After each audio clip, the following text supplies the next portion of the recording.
Kumusta kayo mga ma'am, sir? May sahod na ba? Wala pa rin. Kayo ba may sahod na? Hindi magdiwang.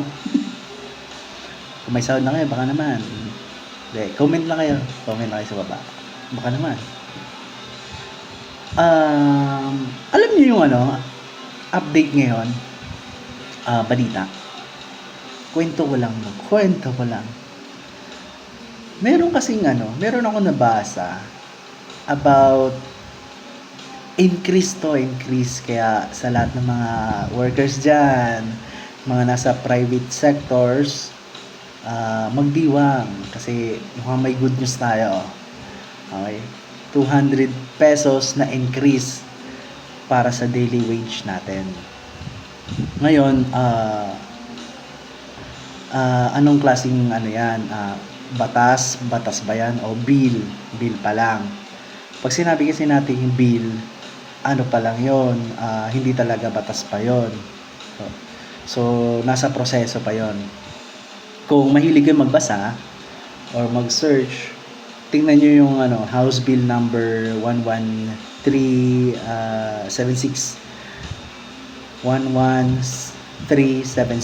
na House Bill, about yun sa 200 pesos wage increase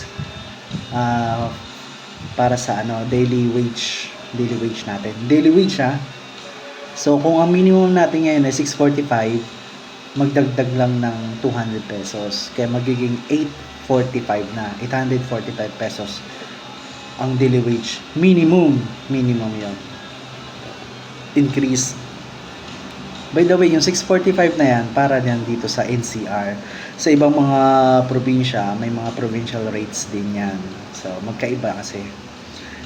So, alam nyo ba, yung 200 na yan, nanggaling yan sa sa 750 pesos na proposed na pinupush yan ng Gabriela party list.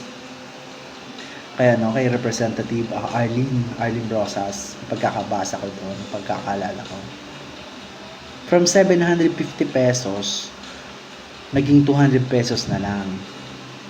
Jackpot sana kahit pa paano, malaking tulong nun kung 750 pesos yon. Pero alam naman natin, pagka nag-propose sila, nag-endorse sila, bumababa talaga yung yung amount, di ba? So, sa lahat ng mga workers dyan, possible na magkakaroon tayo ng increase na 250 pesos. Possible lang. Hindi pa yun sure totally. Approved na rin naman sa third reading ng Congress. I mean, sa House of Representatives. Nasa lower chamber. So nasa third reading na. Ang third reading yan yung final reading. So approved naman sana, nag-okay sila. Wala silang problema doon. So ngayon, iaakyat na yon papunta doon sa upper chamber. So, by the way pala, yung Congress kasi natin, may dalawang chamber. Isang chamber sa lower chamber, yung isa naman sa upper chamber. So, yung dalawang yan, tinatawag na Congress, Composition yan, Congress. Yan, pagkakaalam ko. Tapos, search na rin para may idea kayo nito. Yung upper chamber, yun yung sa Senate. Yung sa lower, yun yung sa mga congressman. House of Representatives. Senate, House of Representatives yung sa baba. Ngayon, approve na dito sa House of Representatives yung 200 pesos na increase. Ngayon, iaakit na yan papunta doon sa Senado. Pag si Senado naman, nag-approve dyan sa 200 at wala silang problema dyan, okay, mukhang diretso na, papunta na yung kay President. Si President ang bahala dyan. Ngayon, ang tanong nga lang, malapit na kasi magtapos din yung termino yata ng iba. So, possible na magkakaroon ng delay yan. Kaya sabi nga doon sa nabasa ko, wag daw muna mag-celebrate. Nako, yari tayo dyan. Kasi pagka nagkaroon kasi ng conflict, yung sa House of Representatives, yung pinropose nilang bill, pagdating sa Senate, meron silang ipapa-amend. For example, yung 200 pesos, bababayan ng mga 150, magiging 150 pesos yan. So, mangyayari, i-amend yan, ibababa ngayon yan papunta dun sa Congress.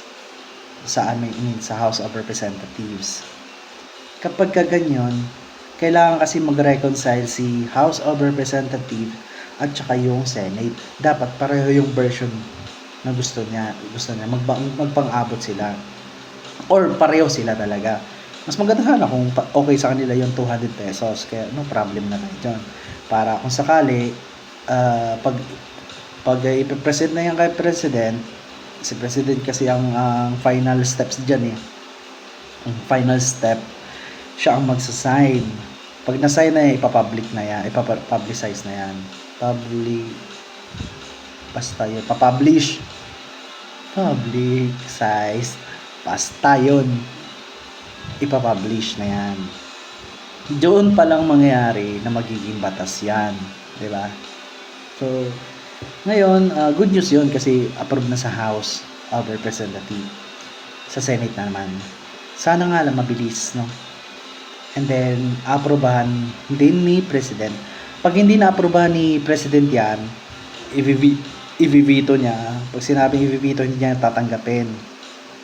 Babalik ngayon yan dun sa sa Congress. Well, si Congress din naman, meron naman silang kakayahan din. Pag na-veto yung isang bill, pwede naman sila botohan. Pwede nilang i-override yung veto para pwede pa rin maging batas basta yung Congress may boto ng 2/3. Kapag ang sa kabuuan ng Congress 2/3 doon ang nag-agree, pwede pa rin mabatas yun, maging batas. Sana nga magkaisa sila, no? Para naman sa mga manggagawa ito, di ba? Sayang din kasi 200 pesos yan, laking tulong yan, di ba? So ayun, yun yung kwento ko. Nabasa ko lang, napanood ko, curious ako. Kaya, pakwento ko na lang sa inyo, di ba? Yung iba kasi di kasi nagbabasa eh.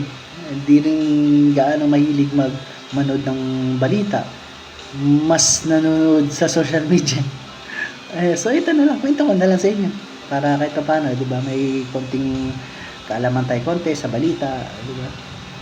So, wala pa rin kasi sahod eh. Ayun na lang, baka naman mga sumahod na dyan, comment nyo naman kayo kasi mahirap eh. Ikanta na lang natin to,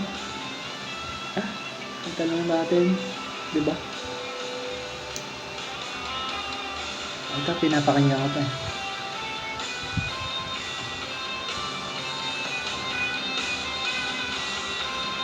Mag-iingat kayo palagi Hirap tanggapin, di mo na kaya. Diba? Ulitin nga natin.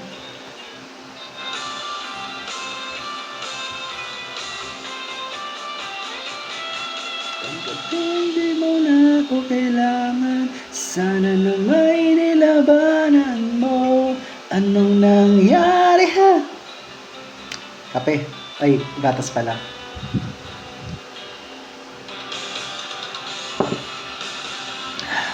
Mag-ingat kayo palagi. Magdasal palagi. At sa mga nagawa mo ng kasalanan, may patawad. Patawad din sa inyong nakagawa ko sa inyo. Kung nakagawa ko ng masama sa inyo, patawad. Okay? Mag-ingat kayo palagi. Bye-bye.